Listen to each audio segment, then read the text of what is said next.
रामपुर हिमाचल प्रदेश में स्थित से 17 मई को प्रस्थान किया। यद्यपि मेरे पास एक ही खच्चर का सामान था, किंतु पहाड़ में अकेला खच्चर नहीं ले जाया जा सकता, इसलिए सामान के लिए 2 खच्चर और सवारी के लिए एक घोड़े का प्रबंध किया था। अभी कुछ दूर ही गए होंगे कि घोड़ा ठमकने लगा। साथ चलने वाले लड़के से पूछा, घोड़े की पीठ तो कटी नहीं है? लड़के ने पहले इधर उधर करना चाहा, किंतु जोर देने पर बोला, हाँ पीठ कटी है। मैंने घोड़े को लड़के के हवाले करके कहा, इसे तुरंत अस्तबल में ले जाकर दूसरा घोड़ा बदल कर ले आओ। मैं गौरा जगह का नाम प्रतीक्षा करूँगा। गौरा जो जगह का नाम था। 3 साढ़े 3 घंटे में गौरा डाक बंगले में पहुंच गया। गौरा रामपुर से 2500 फीट की अधिक ऊंचाई है, इसलिए रास्ते में चढ़ाई भी पड़ी। 2-3 घंटे में घोड़े के आ जाने की पूरी उम्मीद थी, किंतु घोड़ा कहाँ आने वाला था। रास्ता भी कड़ी चढ़ाई उतराई का था, धूप भी तेज थी, मत पूछिए। अंतिम 4 मील ने क्या गति बना दी, किंतु हिम्मत छोड़ने की बात न थी। रास्ते में बुशहरी नारियां डाणे पर के किसी मेले से खूब बनी ठनी लौटी आ रही थीं। कोई गीत गा रही थी, किंतु यहाँ देखने सुनने के लिए दिल कहाँ था। आखिर 21 मील की यात्रा करके सूर्यास्त के समय सराहन के डाक बंगले पर पहुँच गया। बंगला बंद था। मालूम हुआ चौकीदार साहब मेला गए हुए हैं, आज रात को शायद ही लौटें। खैर, कोली बूढ़ा कुछ बीमार था, इसलिए वो मेले न जा सका था। नहीं तो उस थकान में 7000 फीट की ऊंचाई पर रात में बाहर घास पर बैठना बहुत प्रिय नहीं लगता। बूढ़ा कहीं से कुर्सी ले आया। थोड़ी देर बाद दौलत राम भी खच्चरों को हाके आ पहुँचे। जान पड़ता था वो हमसे भी अधिक थके मांदे हैं। दोपहर को छाछ भर पिया था, इसलिए भूख तो लगनी ही ठहरी, किंतु इस समय थोड़ा लेट जाने का ख्याल था। हमें सबसे ज़्यादा चिंता थी कल की यात्रा की। अगले दिन पैदल चलने की शक्ति नहीं थी। अभी हम किन्नौर देश नहीं पहुँचे। अभी 3-1 मील और चलना पड़ा। मानयोरी की धाराई, यहाँ से हम असली किन्नौर देश में दाखिल हुए। यहाँ पर स्त्रियाँ उड़ साड़ी पहने थीं। हाँ, उड़ साड़ी को ऊनी साड़ी न मान लीजिए। ये काफ़ी लंबा चौड़ा पतला कंबल होता है, जिसे स्त्रियां दाहिना कंधा खोले कांटे से इस प्रकार पहनती हैं कि सिर को छोड़कर सारा शरीर ढक जाता है। किन्नौर देश की स्त्रियां पुरुषों की भांति टोपी लगाती हैं, जिसके 3 भाग में उठे कनपटे जाड़ों में नीचे गिरकर कंटोप का काम देते हैं। रास्ता तिब्बत हिंदुस्तान सड़क का था और वो बहुत परिश्रम से बनाया गया था, इसमें शक नहीं, किंतु वो कितनी ही जगहों पर कठिन था। हम आसानी से दुकान और सराय के पास पहुंच गए। सराय के धुपहले और शायद खटमट पिस्सों से भरे बरामदे को न पसंद कर मैंने दुकान की छां पसंद की। दुकान में काफ़ी आलू पड़े थे और गुड़ पर मक्खियाँ भिनभिना रही थीं। मेरे खाने खरीदने की वहाँ कोई चीज़ न थी। पास के कटे खेत में अपना अपना सामान डाले खम्बा पड़े थे। खम तिब्बत में चीन की सीमा पर एक प्रदेश है। शायद इनके पूर्वजों में से कुछ किसी समय खम से खानाबदोशी करने इधर आए हों। इन लोगों का कहीं घर नहीं है। इनका काम है छोटा मोटा सौदा खरीदकर इधर से उधर बेचना। जाड़ों में ये मंडी शिमला, हरिद्वार, दिल्ली तक पहुंचते हैं और गर्मियों में सतलज और गंगा की घाटियों से पश्चिमी तिब्बत। पास में खड़े खम्पा बच्चों को देखकर मैंने उनसे तिब्बती भाषा में कुछ कहा। उनके कान खड़े हो गए। एक तरुण और उसकी माँ पास आई। तिब्बती भाषा में बात करते देख उन्हें आश्चर्य हुआ। मैं बनिए के आदमी से पीने के लिए पानी मांग रहा था। तरुण ने कहा, मैं चाय लाता हूँ। यद्यपि मैं केवल ठंडा पानी चाह रहा था, किंतु तरुण के सत्कार को कैसे ठुकरा सकता था। माँ चाय बनाने चली गईं। मैं तरुण से बातचीत करने लगा। मेरी दृष्टि उसके स्वच्छ, स्वस्थ और प्रसन्न मुंह पर थी। उन्हें देखकर मेरे मन में भी ये ख्याल उठा, इन्हीं की भांति निदर्द्र हो गधा, खच्चर और तंबू लिए एक देश से दूसरे देश में घूमूं। काश मैं 20 बरस का हो जाता, फिर किसी तरुण से कहता, लो दोस्त, अब मुझे भी अपने परिवार में शामिल कर लो। शाम तक हमें नचार पहुंचना था। हम धीरे धीरे आगे बढ़े। अब चढ़ाई थी। चढ़ाई पूरी करने के बाद अब हम देवदारों के सुंदर वन में थे। सारे रास्ते का ये सबसे सुंदर भाग था। सारा पर्वत सदा हरे रहने वाले देवदारों से ढका था। बीच बीच में कुछ गांव भी मिले। एक गांव सड़क के नीचे पास ही था, जिसमें मंदिर था। 18-20 खूंद का सुगरा गांव यही है। इसी के पास किसी गुफा में बाड़ासुर की भार्या ने 7 संतानों को जन्म दिया था। 23 मील की यात्रा पूरी करके 5:30 बजे हम नचार पहुँचे। वहाँ बंगले में रुके। रात को मैं इत्मीनान से सोया। वहाँ ढिल्लन साहब मिले। ढिल्लन साहब ने बताया, इधर भालू बहुत हैं। वो आदमी को कम किंतु गाय भेड़ बकरी को मारकर खा जाते हैं। ज़्यादातर काले भालू हैं, किंतु ऊपर कांडों में भूरे भालू भी सुने जाते हैं। ढेर देर तक दिमाग तरह तरह के विचारों में डूबा रहा कि ये घोर जंगल है। यदि भालू इधर आ जाए तो। अंत में नींद आ गई। भालू सपने में भी नहीं आए। सवेरे हाथ धोकर ढिल्लन साहब के यहाँ चाय पी। स्नान की बात मत पूछिए। सप्ताह में एक बार स्नान मैं यहाँ के लिए पर्याप्त समझता हूँ। नहीं तो हिमालय की पवित्र वायु का महात्म्य ही क्या रहेगा। मैं 4 से 3 मील वांगतू के पुल तक उतराई। वांगतू बंगले पर कोई घंटा भर में पहुँच गए। अब 8 मील और रहते थे। यहाँ विश्राम करने के लिए काफ़ी समय था। अभी कल का भोजन पच नहीं पाया था, अतः पानी ही पिया। यहाँ के चश्मे के शीतल मधुर जल को अमृत कहना अत्युक्ति न होगी। बंगले के आसपास ऊंची नीची ज़मीन है। 2-3 चूली के वृक्ष भी थे। 4 घंटा विश्राम के बाद चलने का निश्चय किया। राहुल संकृत्यान ये हमारे लेखक हैं। तो चलिए अब देखेंगे इस चैप्टर के शब्द अर्थ को। इसमें पहला शब्द है किन्नौर देश, हिमाचल प्रदेश का एक ग्रामीण भाग जो तिब्बत की सीमा पर बसा है। दूसरा है प्रस्थान मतलब जाना। खच्चर मतलब घोड़े और गधे की मिश्रित संतान। ठमकना मतलब चलते चलते रुक जाना। कंटोप मतलब कान तक ढकने वाली टोपी। खानाबदोश मतलब घुमक्कड़ी या घूमना। तरुण मतलब युवा यंग।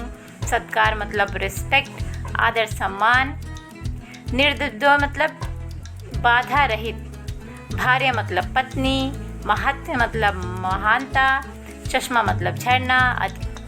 अत्युक्ति मतलब बढ़ा चढ़ा कर कहना। अब आगे बढ़ेंगे, देखेंगे बोध प्रश्न। इसमें यात्रा के लिए किस साधन का प्रयोग किया गया। लेखक ने यात्रा के लिए घोड़े का उपयोग किया क्योंकि पहाड़ों के ऊबड़ खाबड़ रास्तों पर किसी अन्य यातायात के साधन द्वारा नहीं जाया जा सकता था। दूसरा प्रश्न है, थोड़ी देर चलते ही क्या घटना घटी और इससे लेखक के किस गुण का पता चलता है। थोड़ी दूर चलने पर लेखक को महसूस हुआ कि घोड़े की पीठ कटी हुई है, इससे घोड़ा सही से नहीं चल पा रहा है। इससे लेखक के दयालु होने का गुण पता चलता है। अगला है, सराहन के डाक बंगले पर पहुंचते समय लेखक की स्थिति कैसी थी। सराहन के डाक बंगले पर पहुंचते पहुंचते लेखक थक कर चूर हो गए थे। उससे अब और नहीं चला जा रहा था। पर्वतों में सड़क का निर्माण कार्य मुश्किल क्यों होता है। तो इस प्रश्न का उत्तर है, पर्वतों में सड़क बनाने के लिए पहाड़ों को काटा जाता है, जो स्वयं में बहुत मुश्किल कार्य है। दूसरी ओर पर्वतों की भूमि स्थिर नहीं रहती, जिनसे उन पर मजबूत सड़कों की नींव रख पाना मुश्किल हो जाता है। आगे बढ़ेंगे, अब देखेंगे शॉर्ट आंसर क्वेश्चन। लेखक ने बुशहरी नारियों के बारे में क्या बताया। लेखक ने रास्ते में देखा कि बुशहरी नारियां टांडे पर के किसी मेले से गीत गाते हुए खूब बनी ठनी लौटी आ रही थी। दूसरा प्रश्न है, लेखक ने घोड़े के ठमकने पर साथ चलने वाले लड़के से क्या पूछा। घोड़े के ठमकने पर लेखक ने साथ चलने वाले लड़के से पूछा कि क्या इसकी पीठ कटी हुई है। सराहन का डाक बंगला बंद क्यों था? ये तीसरा प्रश्न है। इसका उत्तर हो सकता है बंगले का चौकीदार मेले में गया हुआ था, इसलिए सराहन का डाक बंगला बंद था। आगे बढ़ेंगे। अब इसमें है कोली बूढ़ा मेला देखने क्यों नहीं गया था? बीमार होने के कारण कोली बूढ़ा मेला देखने नहीं गया। अगला है नंबर 5, लेखक ने खंपा लोगों को देखकर क्या सोचा? खंपा लोगों को देखकर लेखक को ख्याल आया कि मैं इन्हीं की भांति निदर्द हो खच्चर और तंबू लिए एक देश से दूसरे देश घूमूं। काश मैं 20 बरस का हो जाता, फिर इसी तरुण से कहता कि लो दोस्त, अब मुझे भी अपने परिवार में शामिल कर लो। अब देखेंगे लॉन्ग आंसर टाइप क्वेश्चन। इसमें किन्नौर की स्त्रियों की वेशभूषा कैसी थी? विस्तार से बताइए। अब इसमें हम लिख सकते हैं कि किन्नौर देश की स्त्रियां उर्द साड़ी पहने थीं। ये काफ़ी लंबा चौड़ा पतला कंबल होता है जिसे स्त्रियां दाहिना कंधा खोले काट से इस प्रकार पहनती हैं कि सिर को छोड़कर सारा शरीर ढक जाता है। किन्नौर देश की स्त्रियां पुरुषों की भांति टोपी लगाती हैं जिसके 3 भाग में ऊँटे कनपट्टे जोड़ों में नीचे गिरकर कंटोप का काम देते हैं। अगला क्वेश्चन है हमारा, गौरा से सराहन डाक बंगले की यात्रा का वर्णन कीजिए। गौरा से सराहन डाक बंगले तक पहुंचने में लेखक को अनेक कठिनाइयों का सामना करना पड़ा। गौरा रामपुर से 2500 फीट से अधिक ऊंचा है। घोड़े का इंतजाम न होने के कारण लेखक को तेज धूप में चढ़ाई उतराई करनी पड़ी। अंतिम 4 मील में लेखक की हिम्मत टूटने को थी कि उन्होंने तुरंत अपनी हिम्मत बढ़ाई और 21 मील की यात्रा करके सूर्यास्त के समय सराहन डाक बंगले पर पहुंचा। आगे देखेंगे प्रश्न नंबर 3, लेखक के मन में खंपा परिवार में शामिल होने का विचार क्यों आया? लेखक के मन में खंपा परिवार में शामिल होने का विचार इसलिए आया क्योंकि वो भी 20 बरस का होकर खंपा लोगों की तरह निदर्द हो गधा खच्चर और तंबू के लिए एक देश से दूसरे देश घूमना चाहता था।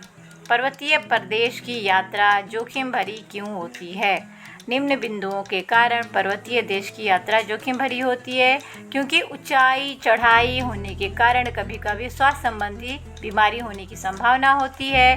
पहाड़ पर बने कच्चे रास्तों के गिरने का डर रहता है। अधिक आबादी न होने के कारण वहाँ जंगल अधिक होते हैं। ऐसे में जंगली जानवरों का खतरा बढ़ जाता है। अगला है देवदारों के वन का वर्णन अपने शब्दों में कीजिए। पहाड़ी संस्कृति का अभिन्न अंग देवदार का वृक्ष सदा से कवियों और लेखकों के लिए प्रेरणा का स्रोत रहा है। देवदार के वृक्ष हमेशा से प्रकृति की सुंदरता का एक भिन्न अंग रहे हैं। पहाड़ी क्षेत्रों में देवदार के सघन वन की हरियाली और सुंदरता मन को आनंदित कर देती है। अब हम देखेंगे अर्थ ग्रहण संबंधी प्रश्न।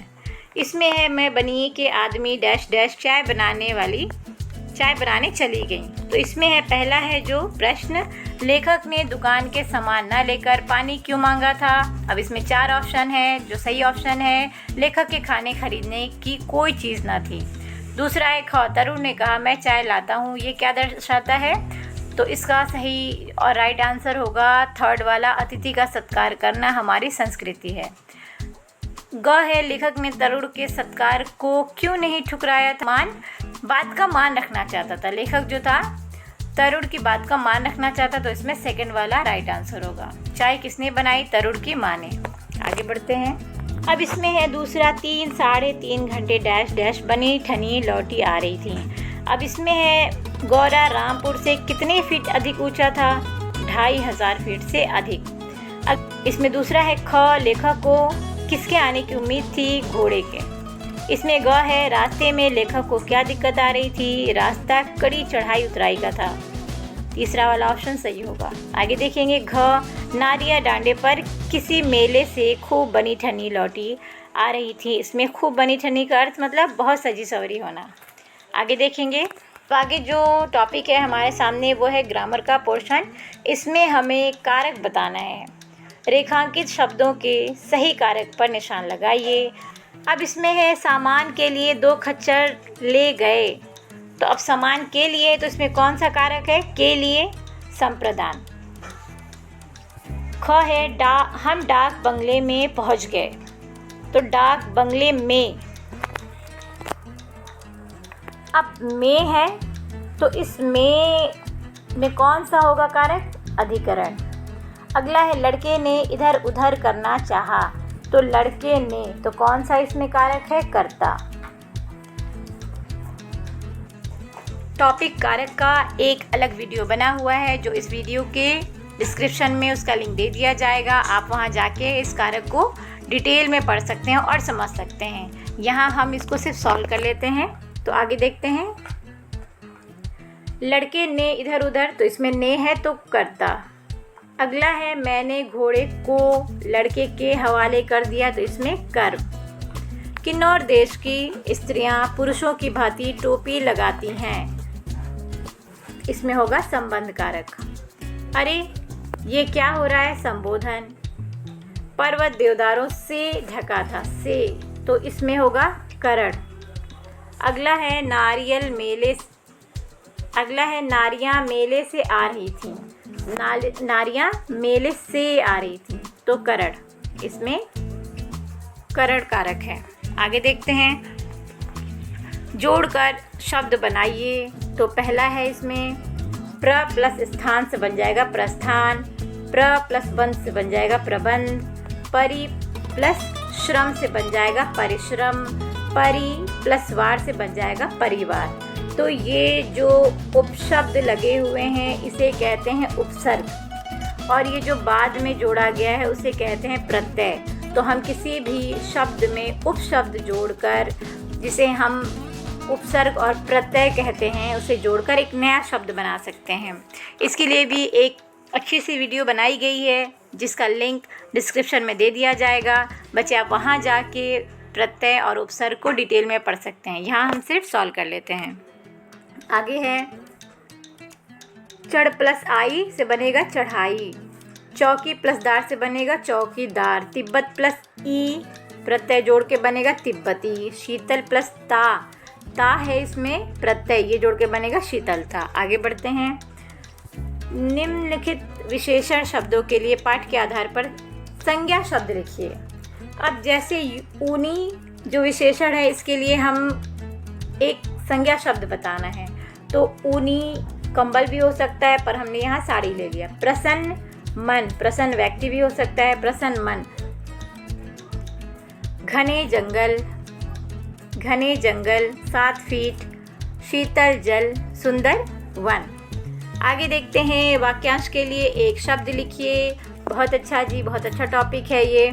इसमें है साहस से युक्त, मतलब जो साहस से भरा हुआ हो उसे क्या कहेंगे? साहसी। जिसके पास धन न हो उसे कहेंगे निर्धन। जो सबको प्रिय हो उसे कहते हैं सर्वप्रिय। विद्या प्राप्त करने वाला विद्यार्थी। पर्वत पर चढ़ने वाला पर्वतारोही।